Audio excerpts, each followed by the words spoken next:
श्री गुरुचरित्र पारायण जर तुम्ही करायचं ठरवलं तर त्यासाठीचे नियम पण पाळणं तुम्हाला गरजेचं आहे. पहिली गोष्ट म्हणजे श्री गुरुचरित्र वाचनाच्या कालावधीमध्ये पुरुषांनी दाढी वाढवायची नाही आहे, स्वतःच्या हाताने दाढी करायची आहे. तसेच या कालावधीमध्ये चामड्याच्या ऐवजी नायलॉन किंवा रबरी चप्पल जोड वापरायचं आहे. श्री गुरुचरित्र वाचनाच्या कालावधीमध्ये ब्रह्मचर्य पाळायचं आहे. तसेच श्री गुरुचरित्र वाचनाच्या कालावधीमध्ये मृतशौच असणाऱ्याच्या घरी किंवा अंत्यविधीत जायचं नाही आहे.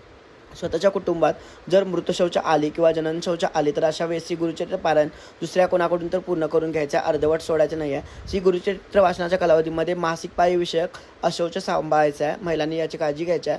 वेळोवेळी घरात गोमूत्र शिंपडायचं आहे. सप्ताह कालावधीमध्ये रोज सकाळी व संध्याकाळी श्री गुरुचरित्रच्या पोथीस नैवेद्य दाखवून आरती करायची आहे. रोज रात्री झोपण्यापूर्वी श्री विष्णू सहस्त्र नामस्तोत्र वाचायचं आहे. अजून एक महत्त्वाची गोष्ट, श्री गुरुचरित्र वाचनाच्या कालावधीमध्ये आपल्या नित्यसेवेमध्ये खंड पडू द्यायचं नाही, ती पण आपल्याला करायचीच आहे. अशा प्रकारचे नियम जर तुम्ही पाळलात तर नक्कीच तुमचं जे पारायण आहे ते फलदायी होईल आणि तुम्हाला जी इच्छा आहे तर ती पूर्ण व्हायला मदत होईल. श्री स्वामी समर्थ. जय जय स्वामी समर्थ.